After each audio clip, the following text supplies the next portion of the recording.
छात्रों नमस्कार। E learning class में सभी का स्वागत है। मैं स्मिता गडचे, अध्यापिका Vidya Niketan English medium school Rajaram नगर। छात्रों, आज मैं सिखाने जा रही हूँ हिंदी सुलभ भारती कक्षा 7वीं।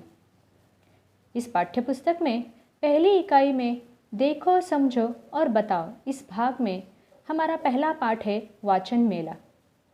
छात्रों, आप अपने सामने हिंदी पाठ्यपुस्तक खोलकर बैठिए ताकि ये चित्र वर्णन आपको अच्छी तरह समझ में आए। बच्चों, हमने पिछले साल मेला इस चित्र वर्णन पर आधारित आपस में चर्चा की थी। मेला का अर्थ होता है स्वच्छंद घूमना, जो चीज़ चाहे वह खरीदना, भरपूर सैर का आनंद लेना।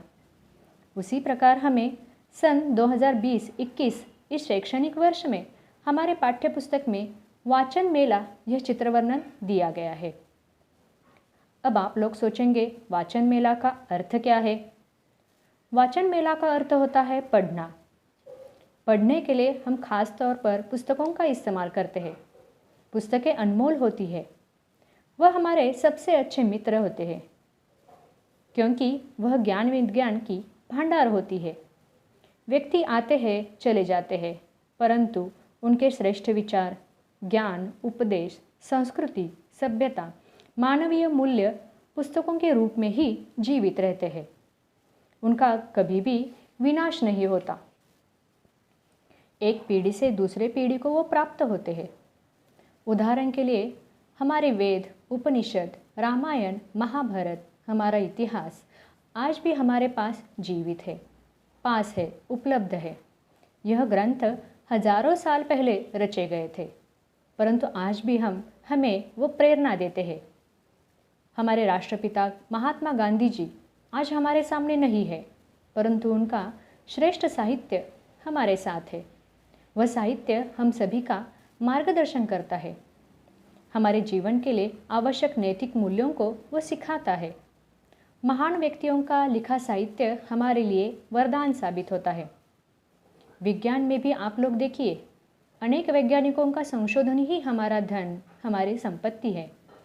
इन वैज्ञानिकों के संशोधन से ही आज भारत देश चुनिंदा देशों में गिना जाता है। कोरोना जैसी महामारी पर भी हमारे भारत देश के वैज्ञानिक औषधि तैयार करने में दिन रात जुटे हुए हैं। बच्चों, तो आज समझ ही आया होगा आपको कि वाचन का अर्थ होता है पढ़ना। पुस्तकें ही आपके सच्चे मित्र हैं। कोरोना बीमारी के कारण मिली इस लंबी छुट्टी में आपने भी अकबर बिरबल की कथाएं, तेनालीरामन की कथाएं, अलग अलग जादूगारों की कथाएं आपने पढ़ी होगी। दोस्तों, तो चलो वाचन मेला का जो दृश्य हमारे पाठ्यपुस्तक में दिया है उस पर हम चर्चा यानी वर्णन करती हूँ मैं। वाचन मेला इस चित्र में पुस्तकों की प्रदर्शनी दिखाई गई है। यह मेला बड़े परिसर में लगा हुआ है। इसमें हमें अनेक स्त्री पुरुष, छोटे बच्चे नजर आते हैं। वाचन मेला में अलग अलग प्रकार की पुस्तकें देखने तथा खरीदने भी मिलती है। छात्रों, हमें इस चित्र में अलग अलग विभाग नजर आ रहे हैं, जैसे किशोर साहित्य, बाल साहित्य, विज्ञान कथा, ई बुक्स, ऑडियो बुक्स, इस प्रकार के। बच्चे अपने माता पिता के साथ वाचन मेला देखने के लिए आए हैं। किशोर साहित्य इस विभाग में कुछ बच्चे अपने दोस्तों के साथ आए हैं, तो कुछ अपने माँ के साथ। कुछ बच्चे पुस्तकों को देखते देखते ही उन्हें पढ़ने में व्यस्त नजर आ रहे हैं। साथ ही बाल साहित्य तथा विज्ञान कथा इस विभाग में भी देखिए, कुछ बच्चे ग्रंथों को देख रहे हैं तथा खरीद रहे हैं। इनमें नाटक, पत्रिकाएं आपको यहाँ पर देखने मिलेगी। दोस्तों, आगे देखिए, वाचन को और अधिक बढ़ावा देने के लिए यहाँ पर ग्रंथ दिंडी का आयोजन किया गया है। कुछ बच्चे स्कूल का गणवेश पहने हुए हाथ में ग्रंथ दिंडी का फलक लेकर चल रहे हैं। ग्रंथ दिंडी यानी बच्चों ने पुस्तकों को, अलग अलग ग्रंथों को पालकी में रखा जाता है और उन्हें फेरियां लगाई जाती है और साथ ही उद्घोषणाएं दी जाती है। जिस प्रकार हमारे गांव या शहर में भगवान की मूर्ति को पालकी में रखकर फेरियां लगाई जाती है ताकि लोगों को ज्ञात हो जाए कि भगवान पालकी में बैठकर आ रहे हैं। तो उनके दर्शन कर ले। उसी प्रकार ये बच्चों ने ग्रंथ दिंडी निकाली है और साथ ही उद्घोषणा लिखी हुई है।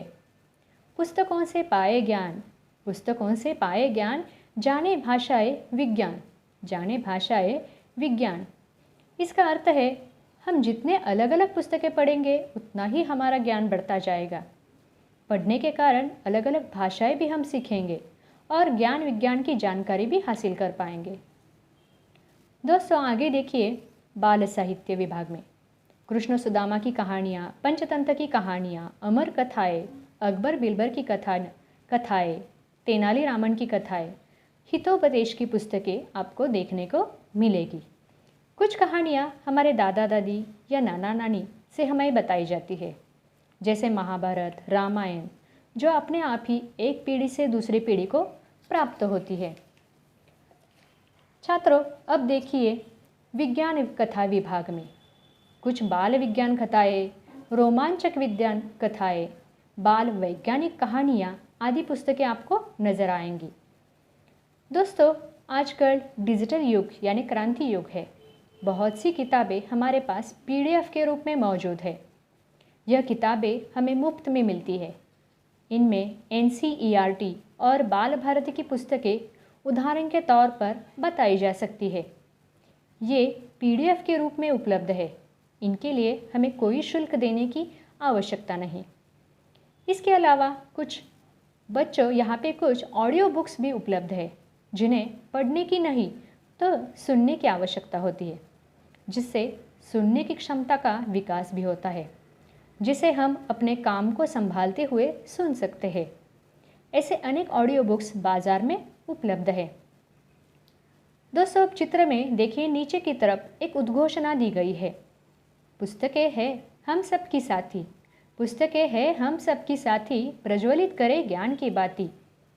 इसका अर्थ है पुस्तक ही एकमात्र साधन है जो हमें हर हाल में मदद करती है, हमारा साथ देती है।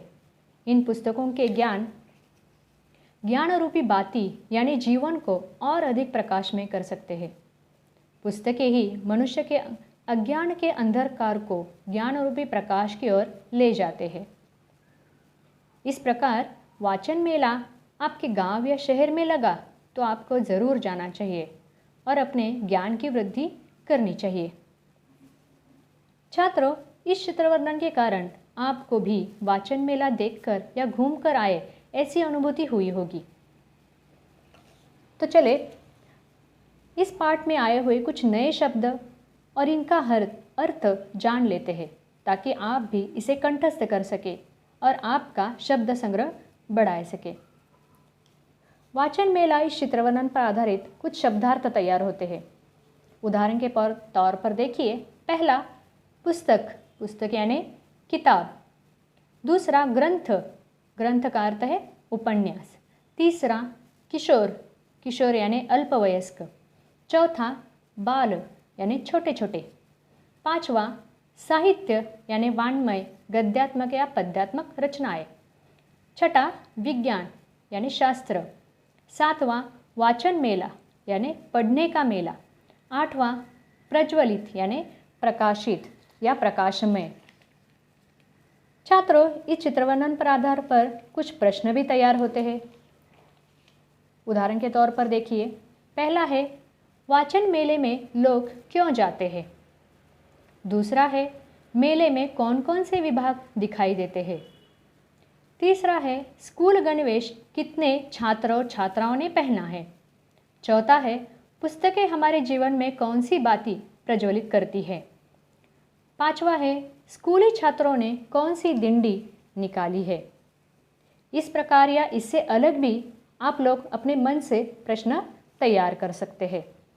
धन्यवाद छात्रों।